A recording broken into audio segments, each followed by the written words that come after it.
รายการภาคข่าวภายในแขวง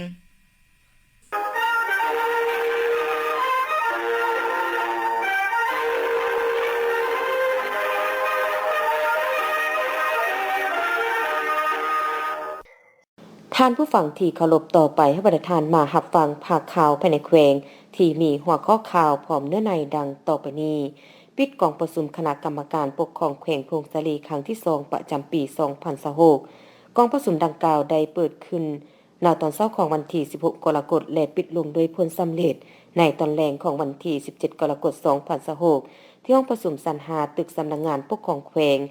ในระยะที่ดำเนินมาเป็นเวลา2วันนี้เพื่อสรุปการจัดตั้งปฏิบัติเวียกงานใน6เดือนต้นปีและกำหนดทิศทางแผนการใน6เดือนท้ายปี2026โดยการเป็นประธานปิดกองประชุมของทานพลตรีสมพรมิตรพรกรรมการศูนย์กลางภาคเลขาพรรคแขวงประธานสภาส่วนแขวงมีทานสันติกัญญาสารรองเลขาพรรคแขวงประธานคณะกรรมการปกครองแขวงพงศลีมีบรรณาธิการคณะกรรมการปกครองแขวงมีหัวหน้าของหัวหน้าแผนกการสภาส่วนแขวงหัวหน้าองค์การกรมกองแขวงบรรดารัฐวิสาหกิจธนาคารประจำแขวงประธานคณะกรรมการปกครองเมืองและหัวหน้าห้องว่าการเมือง7เมืองภาคส่วนเกี่ยวข้องเข้าร่วมการดำเนินกองประชุมครั้งที่2นี้ได้บรรลุคาดหมายที่วางไว้ทุกประการเพื่อสืบต่อเฮ็ดให้เวียกงาน6เดือนท้ายปี2026มอบให้บรรดาแผนกการแขนงการและองค์การปกครองท้องถิ่นนำไปค้นคว้าพันขยายและจัดตั้งปฏิบัติอย่างเป็นรูปธรรมสุ่มใส่แก้ไขจุดอ่อนและข้อคงค้างโดยเฉพาะเมนการคุ้มครองรายรับรายจ่ายงบประมาณการสุกยูการลงทุนการแก้ไขความยุ่งยากทางด้านเศรษฐกิจและการพัฒนาพื้นฐานของรางให้เห็นผลเป็นจริงใน6เดือนท้ายปีเพิ่มทวีความสามัคคีและความรับผิดชอบยกสูงบทบาทการนำพาความเป็นเจ้าการและความโปร่งใสของคณะนำทุกขั้นเพื่อรับใช้ประชาชนอย่างแท้จริงสืบต่อทุกแขนงการต้องหิบฮอนกวดกาคืนบรรดาตัวเลขขาดหมายที่ยังบ่ทันบรรลุเพื่อสอกหาวิธีการแก้ไขอย่างต่างหน้าสืบต่อเพิ่มทวีการประสานงานระหว่างพนักงานออมคางแขวงและคณะกรรมการปกครองเมืองให้มีความกลมเกลียวว่องไวและมีประสิทธิผลการจะตั้งปฏิบัติต้องปฏิบัติตามกฎหมายว่าด้วยการปกครองท้องถิ่นฉบับเลขที่78/สพสระบบแบบแผนวิธีการเฮ็ดเวียกของคณะกรรมการปกครองแขวงฉบับเลขที่30/คปคและระบบแบบแผนของคปมที่ได้กำหนดไว้เพื่อเป็นบอนอิงในการชี้นำจัดตั้งปฏิบัติโอกาสนี้ยังได้รับฟังการอบรมสิทธิแนวทางของทางพลตรีสมพรมิตรพรกรรมการศูนย์กลางภาคเลขาพรรคแขวงประธานสภาประชาชนแขวงตื่มอีก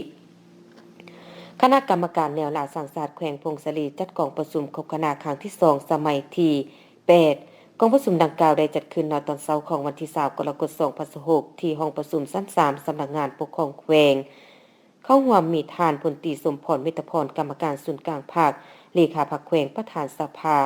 ประชาชนแขวงมีทานหุ่มเพ็งจอมวิสารกรรมการประจำพรรคแขวงกรรมการศูนย์กลางแนวลาวสังสาสตร์ประธานแนวลาวสังสาสตร์แขวงมีประธานคณะประจำพรรคแขวงกรรมการพรรคแขวงกรรมการศูนย์กลางแนวลาวสังสาสตร์กรรมการแนวลาวสังสาสตร์แขวงอดีตการนำผู้ทรงคุณวุฒิที่ปรึกษาตัวแทนพระสงฆ์ภาคีตลอดหอดพนักงานแนวลาวสังสาสตร์แขวงเข้าร่วมในกองประชุมผ่านมติตกลงของคณะประจำพรรคแขวงว่าโดยการอนุมัติดำเนินกองประชุมครบคณะครั้งที่2สมัยที่8ของคณะกรรมการแนวลาวสังสาสตร์แขวงและข้อตกลงแต่งตั้งกองเลขาบันทึกกองประชุม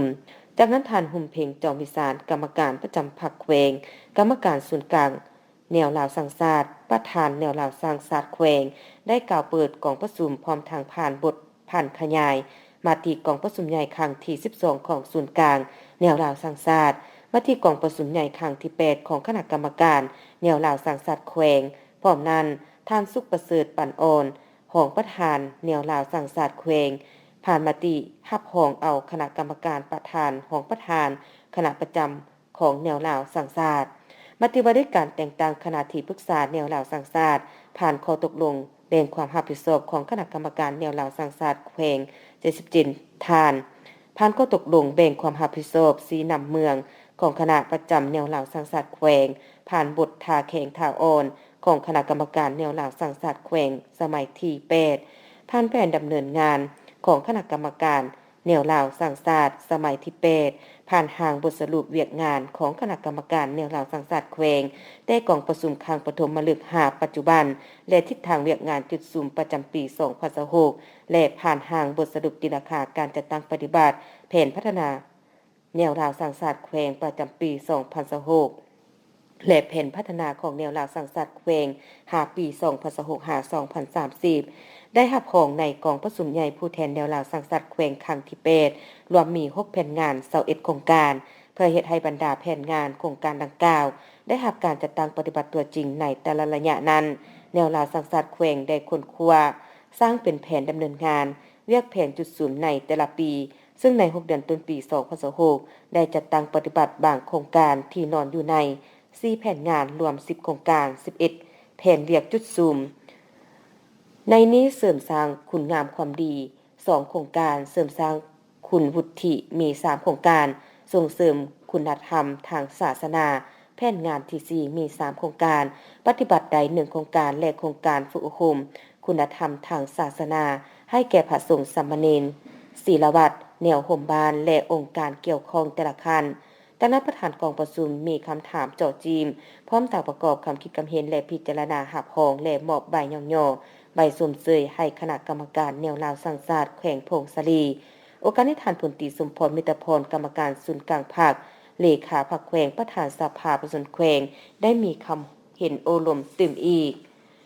ประดับเหรียญใส่เหรียญกาและมอบใบย่อๆผลงาน5ปีเนื่องในโอกาสวันสังตังกองทัพประชาชนลาวครบรอบ75 ปี โดยอิงตามกฎหมายว่าโดยรัฐบาลฉบับเลขที่ 03/สพสลงวันที่ 16 พฤศจิกายน 2021หมวด 2 มาตรา 6 ข้อ 15 ตอนบ่ายวันที่ 16 กรกฎาคม 2026ผ่านมานี้อยู่ที่สโมสรใหญ่ของเมืองบุญเหนือกองบัญชาการทหารแขวงพงศาลีได้จัดพิธีประดับเหรียญใส่เหรียญกาและมอบใบย่อๆสายรัฐบาลผลงาน5ปีเนื่องในโอกาสมันสร้างต่างกองทัพประชาชนลาวครบรอบ75 ปีให้นายและพลทหารอยู่กองบัญชาการทหารแขวงพงศาลีโดยการเป็นประธานของสหายพลตรีสมพรมิตรพรกรรมการศูนย์กลางภาคเลขาคณะบริหารงานภาคแขวงประธานสภาประชาชนแขวงประธานคณะกรรมการป้องกันศาสตร์ป้องกันความสงบแขวง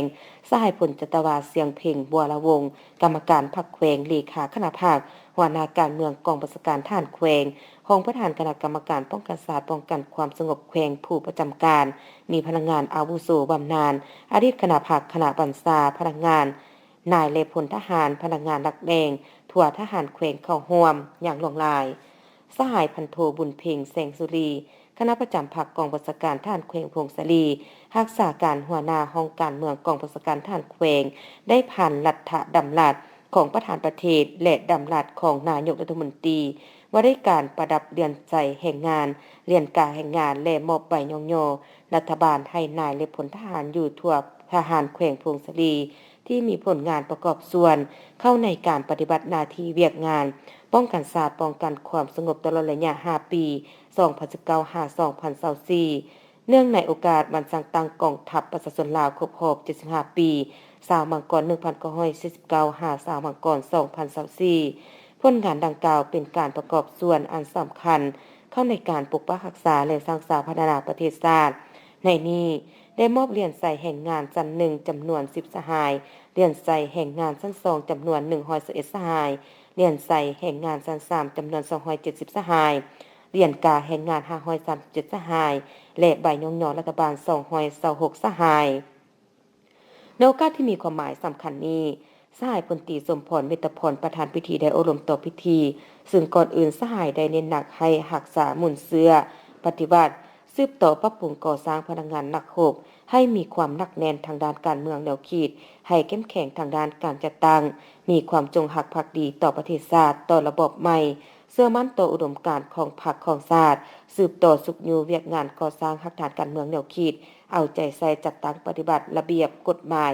ระบบเกี่ยมพร้อมสู่รบทางกำลังและพาหนะให้เข้มงวดศึกษาอบรมให้นายและพลทหารมีน้ำใจรักชาติรักบ้านเกิดเมืองนอนรักการจัดตั้งรักกลมกองยำใดโก ยกสูงน้ำใจพึ่งตนเองกุมตนเองและสร้างความเข้มแข็งโดยตนเองมีน้ำใจเสียสละเพื่อผลประโยชน์ส่วนรวมเมืองใหม่ปะทะกถาหมุนเสือบันสร้างต่างสหพันธ์หญิงลาวครบรอบ71 ปีณตอนเช้าของวันที่17 กรกฎาคม2026เมืองใหม่ได้จัดพิธีปาฐกถาเหล่าหมุนเสือบ้านสร้างต่างสหพันธ์หญิงลาวครบรอบ71 ปี20กรกฎาคม1955หา20กรกฎาคม2026ขึ้นอยู่ที่สโมสรหลังใหม่ของเมืองใหม่แขวงพงศาลีโดยภายใต้การเป็นประธานของทาน บุญสุนวิเลิศรองเลขาคณะบริหารงานพรรคเมืองประธานกฎกาพรรครัฐผู้สีนำเวียกงานเหนียวคิดพรรคพนักงานพร้อมทั้งสีนำของเขตองค์การจัดตั้งมหาสุนมีท่านนางสุขนาวรมณีวงศ์กรรมการพรรคเมืองประธานสาพันธ์แม่นหญิงเมืองมีบรรดาทานกรรมการประจำพรรคเมืองกรรมการพรรคเมืองหัวหน้าของการพนักงานรัฐกรสองกำลังป้องกันศาสตร์ป้องกันความสงบพนักงานอาวุโสบำนาญเข้าร่วมท่านนางพวงมาลัยแก้วหลุนนาหักรองประธานสาพันธ์แม่หญิงเมืองขึ้นผ่านกฎหมายว่าโดยการพัฒนาและปกป้องแม่หญิงสิทธิเสรีภาพระหว่างหญิงชายจากนั้นท่านนางสุขนาวรมณีวงศ์กรรมการพรรคเมืองประธานสาพันธ์แม่หญิงเมืองได้ให้เกียรติขึ้นเล่าหมุนเสือประวัติความเป็นมาการกำเนิดเติบใหญ่ขยายตัวและความหมายความสำคัญของวันสร้างตั้งสหพันธ์แม่หญิงลาวครบรอบ71 ปี20กรกฎาคม1955หา20กรกฎาคม2026โดยได้ยกให้เห็นความเสียสละและผลงานอันโดดเด่นของแม่หญิงลาวในแต่ละระยะของการปฏิบัติตั้งแต่การต่อสู้เพื่อปลดปล่อยชาติจนถึงภารกิจปกปักรักษาและพัฒนาประเทศชาติสหพันธ์แม่หญิงลาวมีจุดเริ่มต้นจากหน่วยค้นคว้าเวียกงานแม่หญิงที่ภาคประชาชนลาวได้ประกาศสั่งตั้งอย่างเป็นทางการในวันที่20กรกฎาคม1955ในระยะสงครามกูซาดแม่หญิงลาวได้ประกอบส่วนสำคัญทางการลำเลียงเสบียงอาหารการสนับสนุนแนวหลังในการร่วมต่อสู้ในสนามรบจนมีแม่หญิงลาว23สหายได้รับนามยศเป็นวีรชนแห่งชาติพร้อมนี้ได้เอาใจใส่ปลุกระดมขนควายก่อสร้างแม่หญิงให้มีความตื่นตัวประกอบส่วนเข้าในภารกิจปกปักรักษาและสร้างสาธารณประเทศชาติโดยถือเอาแม่หญิงเป็นกำลังแห่งสำคัญเคียงบ่าเคียงไหลกับกำลังเพศชายเข้าร่วมขบวนการปฏิวัติเคลื่อนไหวตามพระบทบาทหน้าที่ของตนอย่างแข็งแรงปรับปรุงแบบแผนเฮ็ดเวียกให้สอดคล้องกับความเรียกร้องต้องการของภาครัฐในแต่ละระยะเพื่อสืบต่อเสริมขยายมูลเสืออันดีงามพร้อมกันเอาใจใส่โฆษณาเผยแพร่และเสริมขยายมูลเสือดุกมันขยันเพียรน้ำใจเสียสละความซื่อสัตย์บริสุทธิ์ต่อพรรคต่อประเทศชาติยอมเสียสละผลประโยชน์ส่วนตัวเพื่อส่วนรวมมีน้ำใจเอื้อเฟื้อเพื่อเพหักเสือแผงชาติและมีกิริยามารยาทอ่อนหวานไปพร้อมกับการอนุรักษ์รักษาวัฒนธรรมฮิตของประเพณีอันดีงามของชาติลาวเป็นเจ้าการในการปกปักรักษาและสร้างสรรค์พัฒนาประเทศชาติให้มีความเจริญรุ่งเรืองขึ้นไปเรื่อยๆกองประชุมถอดถอนบทเรียนครั้งที่6ระหว่างศาลประชาชนเขต2องค์การอัยการประชาชนเขต2กองบัญชาการปกสเมืองและห้องการยุติธรรมเมืองกองประชุมดังกล่าวได้จัดขึ้นณตอนเช้าของวันที่17 กรกฎาคม2026โดยแม่นกองบัญชาการปกสเมืองขวาเป็นเจ้าภาพโดยการเป็นประธานร่วมของทานสอนสนุกศรีสุราษฎร์กรรมการพรรคแขวงเลขาพรรคเมืองหัวหน้าคณะสมาชิกสภาผู้แทนแขวงประจำเมืองมีท่านพันโทบุญชูไสสวรรค์กรรมการพรรคเมืองหัวหน้ากองบัญชาการปกสเมืองมีบรรดาหัวหน้าของการคณะพรรคคณะบัญชาพร้อมด้วยพนักงานวิชาการ4ภาคส่วนเข้าร่วมในกองประชุมท่านพันโทบุญชูไสสวรรค์ได้กล่าวเปิดกองประชุมพร้อมทางผ่านบทสรุปการจัดตั้งปฏิบัติในระยะ6เดือนต้นปีและวางทิศทางแผนการ6เดือนท้ายปี2026ในระยะ1ปีผ่านมาคณะพรรคคณะนำของ4ภาคส่วนขั้นเมืองก็ได้ถือสำคัญและเอาใจใส่สีนำพาต่อเวียกงานศึกษาคมด้านการเมืองแนวคิดให้แก่พนักงานวิชาการอยู่ภายในได้ด้วยหลายรูปการเซ็นนำพาเข้าร่วมซึมบรรดาแนวทางนโยบายมติคำสั่งต่างๆของภาคบรรดาระเบียบกฎหมายของรัฐนิติกรรมของทางด้านวิสาสะพอต่างๆในแต่ละระยะอย่างเป็นปกติและต่อเนื่องสามารถสร้างแนวคิดของพนักงานวิชาการได้รับรู้เข้าใจต่อแนวทางในแต่ละระยะอย่างกว้างขวางลึกซึ้งแสดงออกบรรดาพนักงานวิชาการในแต่ละภาคส่วนได้มีทัศนะหลักมันมีแนวคิดอุ่นเอียน มีความเป็นเอกภาพทางด้านแนวคิดพร้อมกันปฏิบัติหน้าที่ที่ได้รับการมอบหมายมีจรรยาบรรณจรรยธรรมอันได้เฮ็ดให้การสืบสวนสอบสวนการค้นคว้าคดีและการพิพากษาตัดสินคดีต่างๆมีความโปร่งใสมีความยุติธรรมสร้างความเชื่อมั่นให้สังคมและยอมรับตกกับการปฏิบัติหน้าที่ของ4ภาคส่วนหลายขึ้นกว่าเก่าการนำพาแก้ไขเวียกงานวิสาสะโพกคณะพักคณะนำของ4ภาคส่วนได้เพิ่มทวีการสีนำพาทางด้านวิสาสะโพกให้แก่บรรดาแขนงวิชาการแน่ใจยกสูงคุณภาพของการสืบสวนสอบสวนการดำเนินคดีและการตัดสินพิพากษาคดีต่างๆให้ถูกต้องตามกฎหมายได้ปรับปรุงกงจักรของแต่ละภาคส่วนให้เข้าสู่ระบบพร้อมทั้งปรับปรุงแบบแผนวิธีเฮ็ดเวียกยุทธวิธีการสืบสวนสอบสวนวิธีการค้นคว้าคดีมีความถูกต้องชัดเจนสกัดการเฮ็ดให้ห่างเสียงของสังคมที่มีต่อ4ภาคส่วนได้ลดน้อยถอยลงทีละก้าวและสร้างความเชื่อมั่นของสังคมกองประชุมได้ประกอบความคิดความเห็นอย่างคงไปคงมาทางนี้เพื่อให้เห็นการจัดตั้งปฏิบัติเวียกงานของ4ภาคส่วนบรรลุตามจุดประสงค์และระดับขาดหมายที่วางไว้โอกาสนี้ท่านสอนสนุกศรีสุราษฎร์ได้เน้นหนักให้4ภาคส่วนจงถือเอาเวียกงานศึกษาโครงการเมืองแนวคิดให้พนักงานสมาชิกพรรคเป็นกกยกสูงความรับผิดชอบต่อหน้าที่การเมืองเอาใจใส่ปรับปรุงแบบแผนวิธีเฮ็ดเวียกของแต่ละภาคส่วนให้ถูกต้องสอดคล้องกับหน้าที่การเมืองสิทธิและพลบทบาทสืบต่อประสานสมทบกับแขนงการให้มีความกลเกลียวตัดสินคดีให้มีความโปร่งใสยุติธรรมและทันเวลาเจ้าหน้าที่ปกส.เมืองบุญไต้อัยการประชาชนบุญไต้กวดการและจับกุมแกงสแกมเมอร์ที่เคลื่อนไหวซ่อโกงทรัพย์ทางโทรคมเจ้าหน้าที่วิสาสะโพกแผนกสันติบาลปกส.เมืองบุญไต้แขวงพงศลีลงเคลื่อนไหวติดตามกวดกาเคหสถานเฮือนเซาแห่งหนึ่งซึ่งเป็นเป้าหมายสงสัยว่ามีกลุ่มคนบดีสแกมเมอร์เคลื่อนไหวซ่อโกงทรัพย์ทางโทรคมออนไลน์จึงได้สมทบกับอัยการประชาชนประจำเมืองบุญไต้เข้ากวดกาและจับกลุ่มแกงสแกมเมอร์ที่เคลื่อนไหวซ่อโกงทรัพย์ทางโทรคมออนไลน์อยู่บ้านโพทองเมืองบุญไต้แขวงพงศลีในเวลา 20:30 นาทีของวันที่9กรกฎาคม2026ที่ผ่านมานี้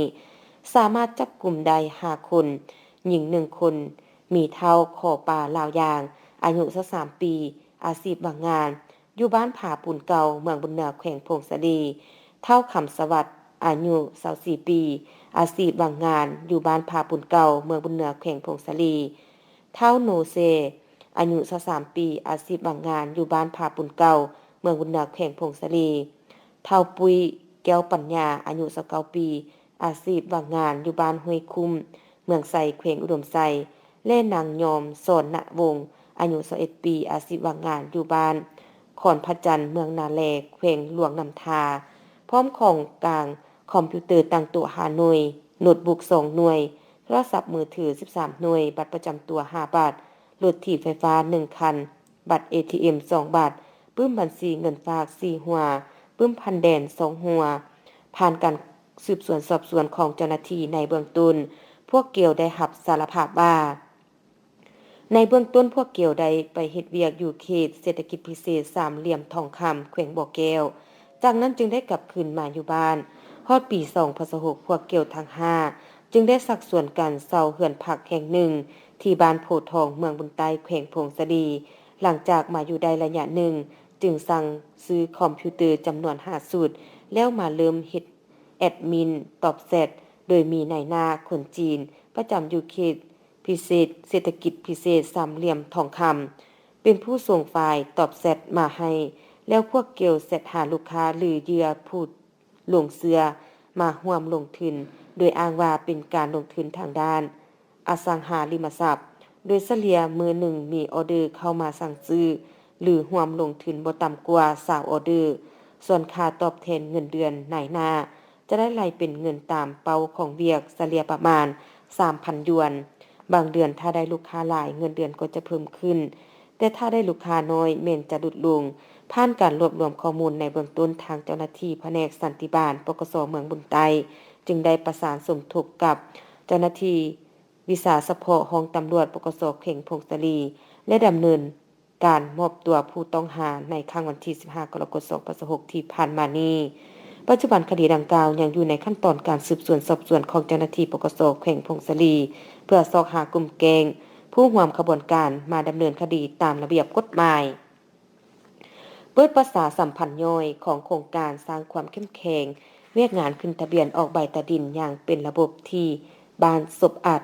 พิธีดังกล่าวได้จัดขึ้นในวันที่16 กรกฎาคม 2026 นี้โดยการเข้าร่วมเป็นประธานของทานสมทาวรทาริอาของหัวหน้าห้องการกสิกรรมและสิ่งแวดล้อมเมืองมีบรรดาแขนงการที่เกี่ยวข้องการเมืองเลขาพรรคในบ้านพร้อมด้วยประสนบ้านศพอัดเข้าร่วมในพิธีทานนางพวงมาลาอรคันวิสาการห้องการกสิกรรมและสิ่งแวดล้อมเมืองได้ขึ้นผ่านข้อตกลงว่าด้วยการรับรองเมืองขัวเป็นเมืองเป้าหมายในโครงการสร้างความเข้มแข็งเรียกงานขึ้นทะเบียนออกใบตาดินอย่างเป็นระบบในปี2025ของแขวงพงศาลีฉบับเลขที่423ทับคพลพงศาลีวันที่16 พฤษภาคม 2025และผ่านข้อตกลงว่าด้วยการรับรองโครงการสร้างความเข้มแข็งเรียกงานออกใบตาดินทาวรอย่างเป็นระบบในปี2025ของเมืองขัวแขวงพงศาลีฉบับเลขที่207ทับมคเมืองขัววันที่30 พฤษภาคม 2025ท่านสมทาวรทาริอาของหัวหน้าห้องการกสิกรรมและสิ่งแวดล้อมเมืองได้เผยแพร่บางมาตราของกฎหมายว่าด้วยที่ดินฉบับปรับปรุงฉบับเลขที่70ทับสคสลงวันที่21 มิถุนายน 2019กฎหมายว่าด้วยป่าไม้และผ่านนิติกรรมที่เกี่ยวข้องของแขนงการที่เกี่ยวข้องคันเมืองเพื่ออำนาจการปกครองบ้านประชาชนได้รับรู้และเข้าใจในการขึ้นทะเบียนออกใบตาดินตามเงื่อนไขและระเบียบของโครงการผู้ให้ทุนตลอดระยะเวลาผ่านมารัฐบาลยำใดก็ได้เอาใจใส่มีนโยบายต่อการคุ้มครองที่ดินโดยเฉพาะเมนเวียกงานออกใบตาดินต่อกับปัญหาดังกล่าวกระทรวงกสิกรรมและสิ่งแวดล้อมได้เสาหาแหล่งทุนเสนอหาบรรดาคู่ความพัฒนาปกปักรักษาประเทศชาติโดยการยกสูงการคุ้มครองและนำไซที่ดินในระยะใหม่จึงได้เสนอทุนจากธนาคารโลกเพื่อสนองทุนให้แก่โครงการสร้างความเข้มแข็งในการขึ้นทะเบียนออกใบตาดินอย่างเป็นระบบจุดประสงค์ของการประชาสัมพันธ์เพื่อเฮ็ดให้ผู้คุ้มครองและนำไซที่ดินได้รับรู้และเข้าใจต่อแนวทางนโยบายของพรรคระเบียบกฎหมายของรัฐคำสั่งคำแนะนำของคันเทิงต่อเวียกงานขึ้นทะเบียนออกใบตาดินเพื่อให้ผู้คุ้มครองและนำไซที่ดินเข้าใจถึงขั้นตอนและวิธีการสำรวจวัดแทกการสอบถามสิทธิ์เพื่อขึ้นทะเบียนออกใบตาดินเพื่อให้การดำเนินการขึ้นทะเบียนออกใบตาดินไปตามการกำหนดในระเบียบการวิธีการและขั้นตอนมีความสะดวกว่องไวและสำเร็จตามแผนการที่วางไว้การขึ้นทะเบียนออกใบตาดินเม่นเพื่อยั่งยืนสิทธินำไซที่ดินประเภทต่างๆอย่างถูกต้องตามกฎหมายให้แก่บุคคลนิติบุคคลและการจัดตั้งเพื่ออำนวยความสะดวกแก่การคุ้มครองและปกปักรักษาที่ดินอย่างเป็นเอกภาพในขอบเขตทั่วประเทศเพื่อยั่งยืนสิทธินำไซที่ดินให้แก่บุคคลนิติบุคคลและการจัดตั้งต่างๆและตอบสนองนโยบายหันดินเป็นทุนเพื่อให้ผู้ได้รับสิทธินำไซที่ดินได้มีการคุ้มครอง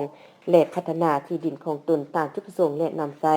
เข้าในเป้าหมายทำการผลิตหรือเป้าหมายใดหนึ่งที่แน่นอนเพื่อประกอบส่วนเข้าในแผนพัฒนานโยบายของรัฐบาลในการลบล้างความทุกข์ยากของประชาชนเพื่อกระตุกสุขยูผู้ได้รับสิทธินำไซที่ดินได้ประกอบส่วนเสียพันธะให้รัฐอย่างครบถ้วนและถูกต้องตามกฎหมายและระเบียบการต่อไปบรรทานมารับฟังพยากรณ์อากาศประจำวันที่21 กรกฎาคม 2026สภาพรวมบริเวณความกดดันต่ำยังจะสืบโตปกคลุมอยู่ทั่วทุกภาคของประเทศลาวโดยกำลังอ่อนหาปานกลางสมทบกับลมตะวันตก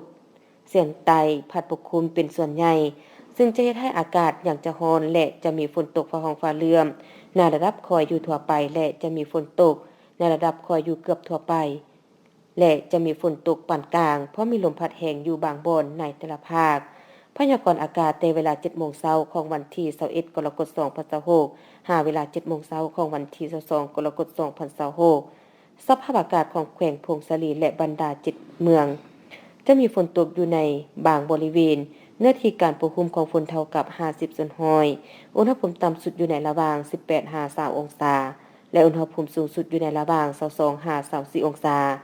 รายงานสภาพอุณหภูมิและปริมาณน้ำฝน24ชั่วโมง7เมืองทั่วแขวงพงศาลี อุณหภูมิต่ำสุดของมื้อนี้ 17.5 องศา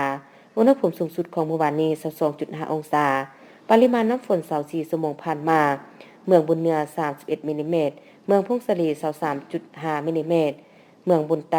13.4 มิลลิเมตรเมืองสัมพันธ์ 2.6 มิลลิเมตรเมืองขวา 9.8 มิลลิเมตรเมืองใหม่ 4.2 มิลลิเมตรและเมืองยอดอูบ่มีฝนดังนั้นจึงแจ้งเตือนถึงประชาชนบรรดาเผ่าองค์การปกครองท้องถิ่นและองค์การจัดตั้งทุกภาคส่วนต้องมีสติระมัดระวังต่อสภาพฝนตกหนักติดต่อกันหลายวันที่จะให้มีน้ำท่วมสู่ดินเจือนและน้ำท่วมอ่างในตัวเมืองคอยติดตามข่าวพยากรณ์อากาศจากแผนกกสิกรรมและสิ่งแวดล้อมแขวงอย่างเป็นประจำเที่ยวฝั่งผ่านเปิดนกเมนพยากรณ์อากาศประจำวันที่21กรกฎาคม2026ท่านผู้ฟังที่เคารพข่าวภาคนี้หมดเพียงเท่านี้เวียงสวรรค์อ่าน